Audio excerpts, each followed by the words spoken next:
Dear ICSE and IAS student, आप जीतो या हारो सब आपके हाथ में है। आज मैं इतनी सारी किताबें लेकर आपके सामने क्यों बैठा हूँ, आखिर क्या खासियत है?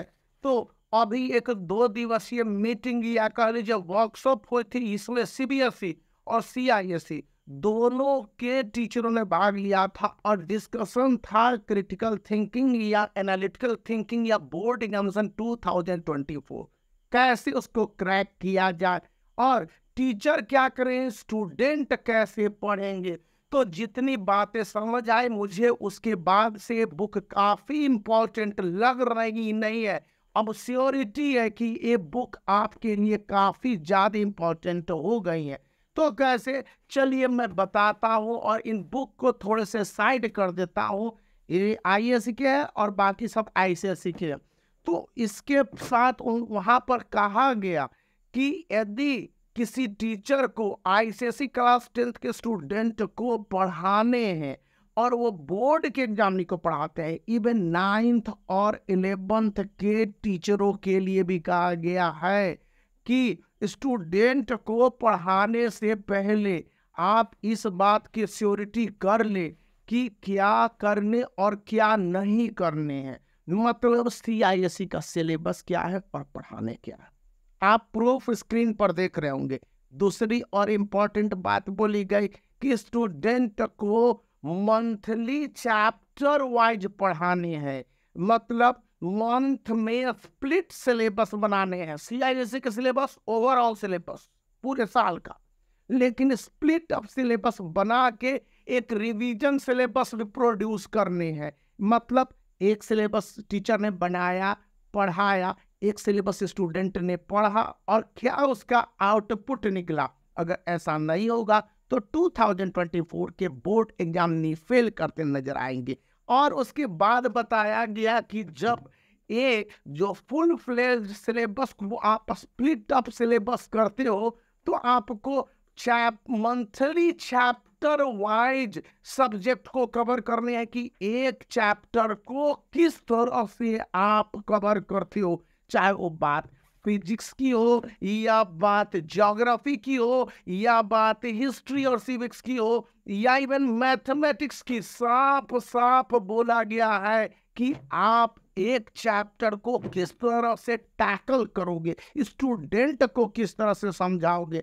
सपोज कर लिया हमने मैथ को या हमने हिस्ट्री और सिविक्स को ले लिया, तो हिस्ट्री और सिविक्स को लिया, उसके बाद एक पूरा डायग्राम दिया गया है, फ्लो चार्ट दिया गया, उसको नेक्स्ट वीडियो में मैं आपके साथ शेयर करूंगा। उसमें कहा गया कि सपोज करो आप यूनियन पार्लियामेंट ले लेते हो, पहला चैप्टर, तो यूनियन पार्लियामेंट का माइंड मैप क्या स्टूडेंट के पास है, क्या वो चैप्टर को समझ लिया है, वो उसमें प्रेसिडेंट को समझता है या लोकसभा राज्यसभा को समझता है, और उसके बाद स्पीकर डिप्टी स्पीकर को समझता है, प्रेसिडेंट और वाइस प्रेसिडेंट को उसने समझा है या न समझा है, फिर prime minister and council of minister को उसने समझा है कि नहीं। फ्लो चार्ट क्या है, आखिर यदि डिप्टी मिनिस्टर किसी को कहेंगे तो कौन होंगे, ये हो गया।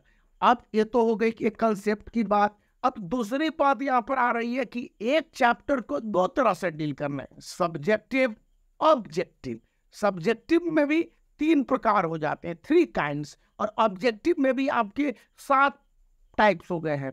तो ऑब्जेक्टिव अगर मान लिया जाए कोई क्वेश्चन हमने उठा लिया, तो ये ऑब्जेक्टिव क्वेश्चंस के लिए कम से कम इंपॉर्टेंट पॉइंट्स आप बताओ अपने स्टूडेंट को। चैप्टर के सिलेबस क्या है 2024 में, क्या नहीं, ये बताओ अपने स्टूडेंट को। जब ये भी बता दिए तो उसके बाद आप ऑब्जेक्टिव टाइप क्वेश्चन, जिसको मल्टीपल चॉइस के रूप में 7 पार्ट में बांट दिया जाएगा, जहाँ पर फैक्ट होंगे, थॉट होंगे, कॉन्सेप्ट होंगे, उसके बाद सीक्वेंस होंगे, टाइमलाइन होंगे। तो इस तरह से है। मैं डिटेल में नेक्स्ट वीडियो में बताऊंगा। अभी एक इन्फॉर्मेटिव, ये 2 दिन का वर्कशॉप मैंने अटेंड किया और 8 आवर का वर्कशॉप था।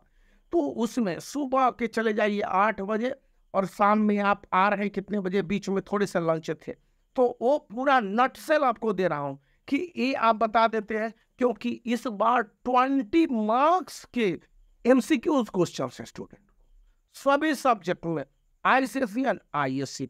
अब उसके बाद क्या करने हैं, उसके बाद स्टूडेंट को जब आप लॉन्ग आंसर वाले क्वेश्चंस पर डील करते हो तो सब्जेक्टिव, तो long answer question, short answer question, medium answer question या very short answer question, one liner, fill in the blanks, one word answer, ये सभी आएंगे।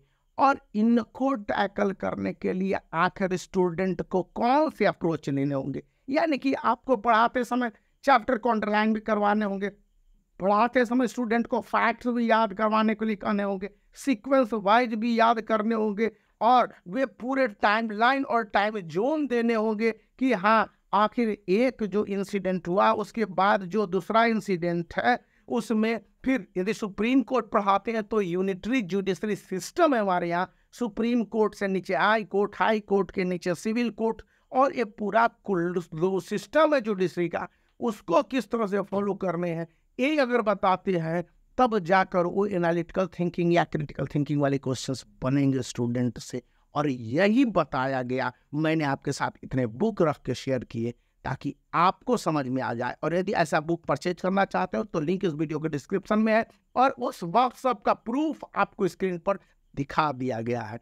तो बाय फॉर नाउ। एक बार फिर रिक्वेस्ट करूंगा कि इस वीडियो को लाइक कीजिए, चैनल को शेयर कीजिए और सब्सक्राइब करना याद रखिए।